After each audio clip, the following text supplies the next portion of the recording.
মালা, আমার তো এখনই বুকটা ধুকপুক করছে। তোমার বাবা মা যদি আমাকে পছন্দ না করেন? আরে বাবা, এত ভয় পাচ্ছ কেন? আমার বাবা মা তো তোমার কথা শুনেই খুশি হয়ে গিয়েছিলেন। এখন সামনাসামনি দেখলে আরও খুশি হবেন। তুমি বললেই তো হলো না। আমি তো শহরের ছেলে, গ্রামের নিয়মকানুন কিছুই জানি না। যদি কোনো ভুল করে ফেলি? ভুল করলে আমি শিখিয়ে দেব, চিন্তা করো না। আমার পরিবার এত সহজ সরল যে তুমি নিজেই অবাক হয়ে যাবে। দুলাভাই, এত ভয় পাওয়ার কিছু নেই। আমাদের বাড়িতে সবাই মন খুলে কথা বলে, কোনো লুকোছাপা নেই। তুমি বিজয়, তাই না? মালার মুখে তোমার কথা অনেক শুনেছি। তুমি নাকি এই বিলের প্রতিটা কোণ চেনো। একদম ঠিক শুনেছেন দুলাভাই। এই বিলের জল আমার রক্তের মধ্যে মিশে আছে বলতে পারেন। জন্ম থেকে নৌকায় বড় হয়েছি। আমার দাদা তো ছোটবেলায় নৌকা থেকে পড়ে গিয়ে সাঁতার শিখেছিল। তারপর থেকে আর কেউ ওকে জলে হারাতে পারেনি। দিদি, এসব পুরনো কথা এখনই বলবার কি দরকার ছিল? দুলাভাই এবার আমাকে নিয়ে হাসাহাসি করবে আবার। না না, বরং তোমার কথা শুনে ভরসা পাচ্ছি। তুমি নিশ্চয়ই আমাকে অনেক কিছু শিখিয়ে দেবে এই কদিনে। সাবধানে বসো তো, নৌকা থেকে পড়ে গেলে প্রথম দিনই তোমার শ্বশুরবাড়ির লোকজন হাসতে হাসতে শেষ হয়ে যাবে। যাই হোক, সাপলা ছুঁতে গিয়ে পড়ে গেলেন কিন্তু শহরের ছেলে জল ছিঁড়ে না। না না, এবার সবাই সাবধানেই থাকবো। তবে সত্যি বলছি, এই বিলটা দেখেই মনটা কেমন হালকা হয়ে গেল। এটাই তো আমাদের বিলের জাদু। এখানে এলে সব দুশ্চিন্তা এমনিতেই কমে যায়। দেখবে কদিন পর তুমি নিজেই এই জায়গা ছেড়ে যেতে চাইবে না। এখনই তো মনে হচ্ছে এই বিলের প্রেমে পড়ে গেলাম। প্রতিটা শাপলার পাপড়ি যেন আলাদা গল্প বলছে। এই বিলে আমার ছোটবেলার হাজারটা স্মৃতি জড়িয়ে আছে রঞ্জন। বড় হয়ে অনেক জায়গায় গেছি, কিন্তু এই জলের গন্ধটা আর কোথাও পাইনি। যেও, দিদি ছোটবেলায় বিলে নেমে শাপলা তুলতে গিয়ে কতবার যে কাদায় পড়ে গেছে তার হিসেব নেই। দাদা, এসব পুরনো কথা এখনই বলতে হলো তোমার? বাহ, তাহলে তো দেখা যাচ্ছে তোমার পরিবারের কাদায় পড়াটা একটা ঐতিহ্যের মতোই। হ্যাঁ, যাই হোক, এবার চলো তো। এসো বাবা এসো।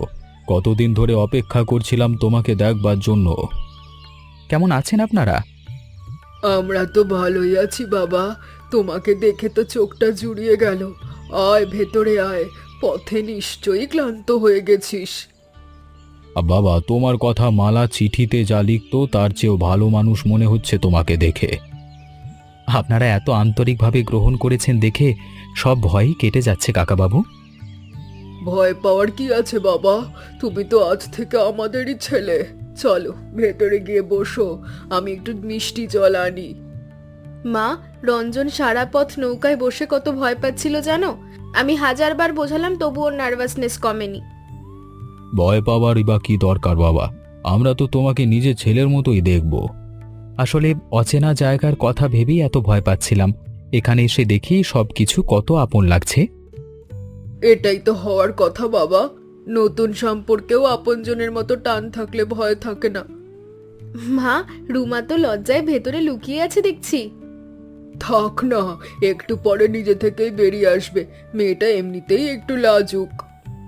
চলো বাবা, তোমাকে ঘর দেখিয়ে দিই, তারপর হাত মুখ ধুয়ে একটু জিরিয়ে নাও।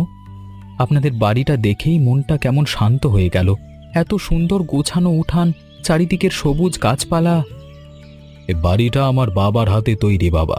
প্রতিটা ইট কাঠে আমাদের পরিবারের অনেক স্মৃতি জড়িয়ে আছে। আর এই উঠোনের প্রতিটা গাছও তো আমার নিজের হাতে লাগানো। রঞ্জন, তুমি যখন থাকবে চাইলে এই গাছগুলোর যত্ন নেওয়াও শিখে নিতে পারো। আমার খুব ইচ্ছে করছে এই বাড়িটা প্রতিটা কোণা চিনে নিতে। চলো রঞ্জন, আগে ঘরে গিয়ে একটু বিশ্রাম নাও। বাকি সব পরে তোমাকে ঘুরে দেখাবো।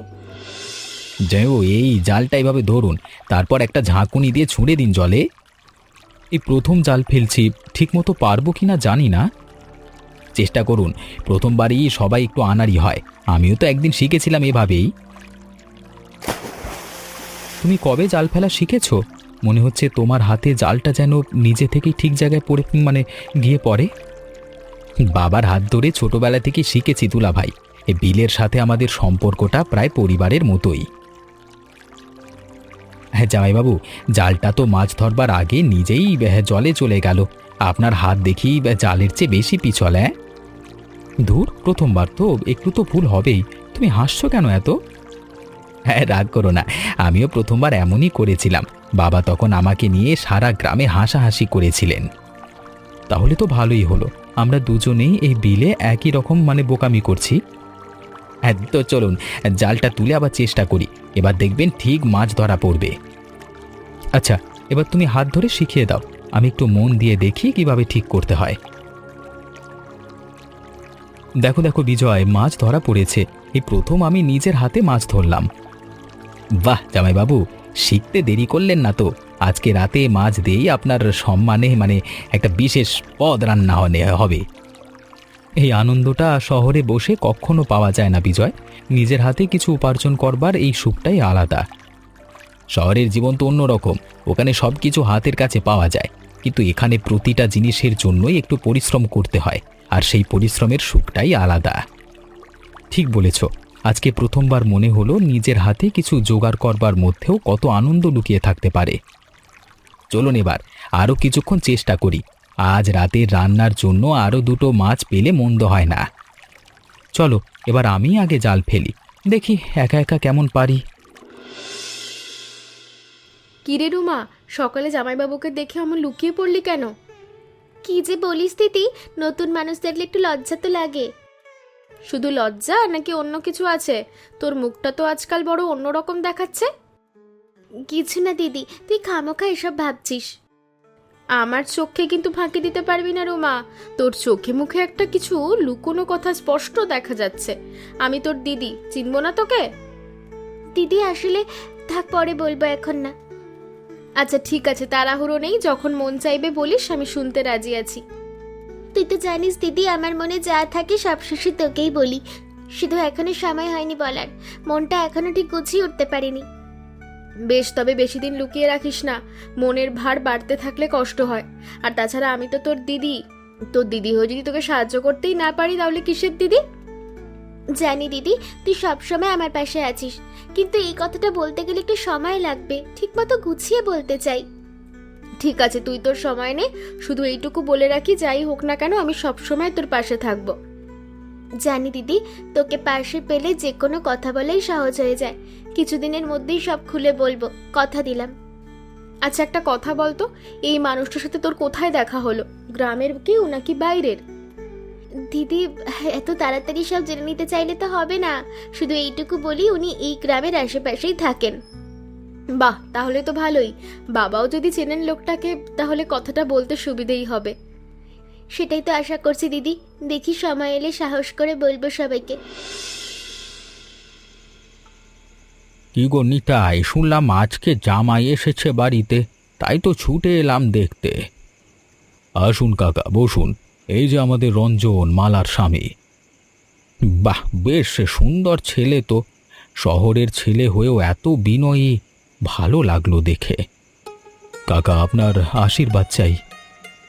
আশীর্বাদ তো আছেই বাবা, এই বিলের পানি যাকে একবার স্বাগত জানায় তার জীবন সুখেই কাটে। কাকা, রঞ্জন আজকে সকালেই বিজয়ের সাথে মাছ ধরতে গেছিল, নিজের হাতে মাছও ধরেছে। তাই নাকি? তাহলে তো একেবারে বিল পাড়ের মানুষ হয়ে যাচ্ছ বাবা, এভাবেই তো এই বিল একজনকে ধীরে ধীরে আপন করে নেয়।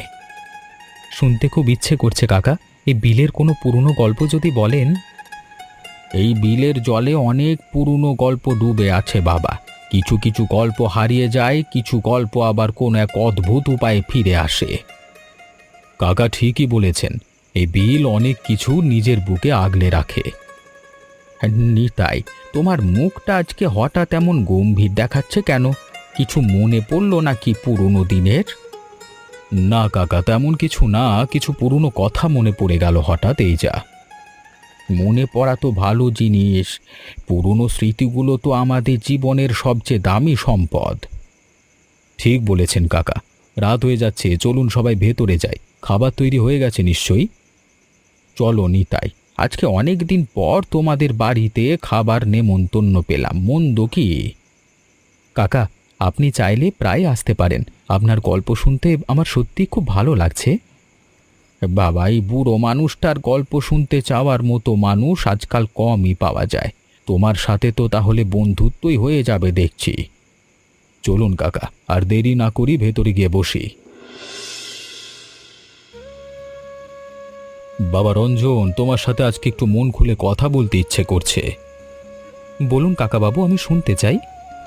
তুমি আমার মেয়েকে যেভাবে ভালোবাসো দেখে আমার মনটা ভরে যায়, কিন্তু জানো, ভালোবাসা রাখতে গেলে অনেক সময় কিছু জিনিস হারিয়েও ফেলতে হয়। কি বলতে চাইছেন কাকাবাবু, ঠিক বুঝলাম না। যৌবনে আমারও একটা জিনিস ছিল যেটা আমার কাছে সবচেয়ে প্রিয় ছিল, কিন্তু এই বিলেই সেটা হারিয়ে ফেলেছিলাম। কি হারিয়েছিলেন কাকাবাবু? সে এক কথা, থাক বাবা, অনেক পুরনো কথা, মাঝে মাঝে মনে পড়ে যায় এই যা। কাকাবাবু, আপনার মুখ দেখে মনে হচ্ছে কথাটা আপনাকে এখনো কষ্ট দেয়। কষ্ট বলবো না বাবা, বলবো একটা মিষ্টি স্মৃতি যেটা আজও আমার মনের কোণে জ্বলজ্বল করে। কোনোদিন হয়তো তোমাকে পুরো গল্পটা বলবো। আমি অপেক্ষা করব কাকাবাবু, যখন আপনার মন চাইবে বলবেন, তাড়াহুড়ো করবার কিচ্ছু নেই। তোমার এই ধৈর্য দেখেই বুঝি আমার মেয়ে ঠিক মানুষ বেছে নিয়েছে। জানো বাবা, জীবনে কিছু জিনিস হারিয়ে গেলেও মনের মধ্যে তাদের জায়গাটা কখনো ফাঁকা থাকে না, শুধু অপেক্ষা থাকে। আপনার কথাগুলো শুনে মনে হচ্ছে সেই হারানো জিনিসটা আপনার কাছে সত্যিই খুব বিশেষ ছিল। ছিল বাবা, খুব বিশেষ ছিল।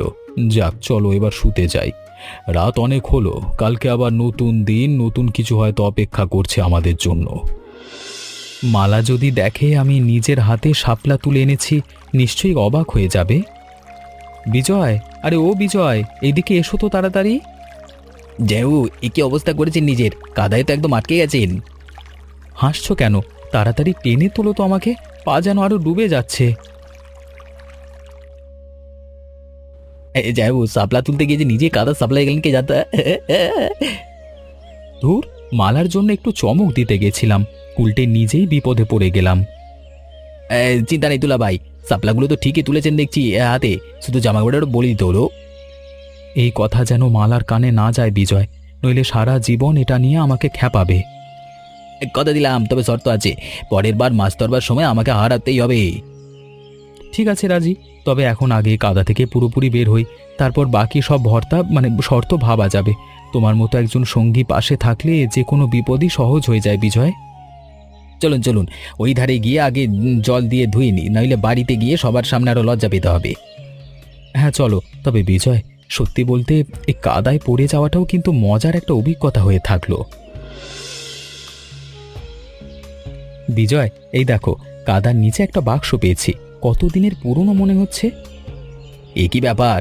এই বিলে তো এমন জিনিস আগে কখনো পাইনি, খুলে দেখুন তো ভেতরে কি আছে। একটা বাঁশি, কিন্তু এত পুরনো বাঁশি এখানে কিভাবে এলো বলো তো? জানি না জামাইবাবু, তবে দেখে মনে হচ্ছে অনেক বছরের পুরনো, কারো খুব প্রিয় জিনিস ছিল হয়তো, তাই এই যত্ন করে বাক্সে রাখা হয়েছিল। চলো এটা বাড়িতে নিয়ে যাই, কে দেখাই, হয়তো তিনি জানতে পারেন এটা কার হতে পারে। হ্যাঁ চলুন, এই বিলের এত বছরের পুরনো গল্প বাবার চেয়ে ভালো কেউ জানে না, উনি নিশ্চয়ই কিছু বলতে পারবেন। আমার মনে হচ্ছে এই বাঁশির সাথে নিশ্চয়ই একটা গল্প জড়িয়ে আছে, বুকের ভেতর কেমন যেন একটা অনুভূতি হচ্ছে। চলুন তাড়াতাড়ি, দেরি না করে বাড়ি ফিরি, আজকে সকালটা তো একেবারে আশ্চর্যজনক ঘটনায় ভরে গেল। প্রথমে কাদায় আটকে গেলাম, তারপর একটা রহস্যময় বাক্স পেলাম, আজকে সকালটা সত্যি অন্যরকম হয়ে গেল। দেখা যাক দুলা ভাই, এ বাঁশি হয়তো আমাদের পরিবারের কোনো ভুলে যাওয়া গল্প নিয়ে আসবে। বিজয়, তুমি কি কখনো তোমার বাবার মুখে এমন কোনো বাঁশির কথা শুনেছ? না, কখনো শুনিনি, তবে বাবা প্রায়ই বলতেন ছোটবেলায় নাকি খুব ভালো গান গাইতে পারতেন, বাজনাও বাজাতেন, এই বাঁশিটা হয়তো সেই সময়েরই। তাহলে তো এটা নিশ্চয়ই আরো পুরনো একটা গল্প বহন করছে। চলো তাড়াতাড়ি বাড়ি ফিরি, দেখি কাকাবাবু কি বলেন। এ কি রঞ্জন, তোমার এই অবস্থা কেন? আর হাতে ওটা কি? মা, বিলের ধারায় কাদায় পড়ে গেছিলাম, তখন এই পুরনো বাক্সটা পেলাম, ভেতরে একটা বাঁশি আছে। এই বাঁশি, এ তো আমার সেই হারানো বাঁশি। বাবা, তুমি চিনতে পারছো এটা? এই বাঁশির সাথে তোমার কি সম্পর্ক? এ বাঁশি আমি হারিয়ে ফেলেছিলাম আজ থেকে 30 বছর আগে, এই বিলেরই জলে। এই বাঁশির সাথে নিশ্চয়ই আপনার একটা বিশেষ গল্প জড়িয়ে আছে, তাই না? হ্যাঁ বাবা, এমন একটা গল্প যা আজকে পর্যন্ত তোমার মা ছাড়া আর কাউকে বলিনি। তুমি বলবে নাকি আমি এগিয়ে এসে সবাইকে বলবো? না গো, আজকে আমি বলবো। এত বছর পরে বাঁশি ফিরে পাওয়ার পর নিজের মুখে গল্প বলতে ইচ্ছে করছে। বাবা, তুমি হাত মুখ ধুয়ে একটু বিশ্রাম নাও তো, তারপর সন্ধ্যায় সবাই মিলে বসে তোমার গল্প শুনবো। ঠিক বলেছিস মা, সন্ধ্যায় সবাই একসাথে বসবো, তখনই পুরো গল্পটা বলবো। আজকে থেকে 30 বছর আগে আমি যখন যুবক ছিলাম, তখন এই বাঁশি বাজিয়েই তোমার কাকিমার মন জয় করেছিলাম। সত্যি এমন সুন্দর বাজাতেন যে আমার মন ঠিক করে ফেলেছিলাম এই মানুষটাকেই বিয়ে করব। তখন এই বিলের ধারে সন্ধেবেলায় বসে বাঁশি বাজাতাম, আর তোমার কাকিমা দূর থেকে সেই সুর শুনতেন, লজ্জায় কখনো কাছে আসতেন না। কি করব বলো, তখনকার দিনে অত সহজে তো কাছে যাওয়া যেত না, শুধু দূর থেকেই সুর শুনে মনটা ভরে যেত। বাবা, তারপর কি হলো? বাঁশিটা কিভাবে হারালে? বিয়ের ঠিক আগের দিন এক সন্ধ্যায় এই বিলে নৌকা বাইতে বাইতে বাঁশিটা হাত থেকে পড়ে গেছিল জলে, অনেক খুঁজেও পাইনি সেদিন। বাবা, তাহলে এতদিন এই বাঁশি বিলের কাদার নিচেই লুকিয়েছিল, আর আজ রঞ্জন সেটা খুঁজে পেল। বাবা, তুমি তো জানো না আজকে তুমি আমাকে কি ফিরিয়ে দিয়েছো। এ বাঁশি শুধু একটা জিনিস নয়, এতে আমার যৌবনের সবচেয়ে সুন্দর স্মৃতি জড়িয়ে আছে।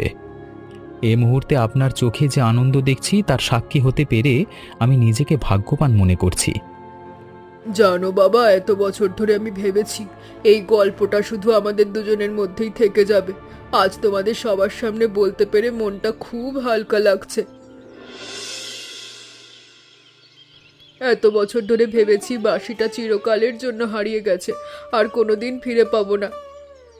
আমিও তাই ভেবেছিলাম, কিন্তু আজকে বুঝলাম ভালোবাসার জিনিস সহজে হারায় না, শুধু সময়ের অপেক্ষায় থাকে। দেখো রঞ্জন, বাবা মায়ের এত বছরের ভালোবাসার একটা সুন্দর প্রমাণ আজ তোমার হাত দিয়ে ফিরে এলো। সত্যি মালা, এই মুহূর্তটা দেখে মনে হচ্ছে এই বিলে আসাটাই আমার জীবনের সবচেয়ে ভালো সিদ্ধান্ত ছিল। বাবা রঞ্জন, তুমি আজ আমাদের সংসারে যে এনে দিলে তার মূল্য বলে বোঝানো যাবে না। এই ছেলেকে দেখেই বুঝেছিলাম ও আমাদের পরিবারের জন্য সৌভাগ্য বয়ে আনবে, আজকে সেটা প্রমাণও হয়ে গেল। বাবা, তুমি কি জানো, রঞ্জন আজ সকালে আমার জন্য শাপলা তুলতে গিয়ে কাদায় আটকে গিয়েছিল, আর সেখান থেকে এই বাক্সটা পেল। তার মানে আমাদের জামাই আজ দুটো কাজই একসাথে করে ফেললো, মেয়ের জন্যে শাপলাও আনলো, আবার আমাদের হারানোর স্মৃতিও ফিরিয়ে দিল। ইমা, এভাবে বললে তো লজ্জা লাগে, তবে সত্যি বলছি আজকের দিনটা আমার কাছেও স্মরণীয় হয়ে থাকবে।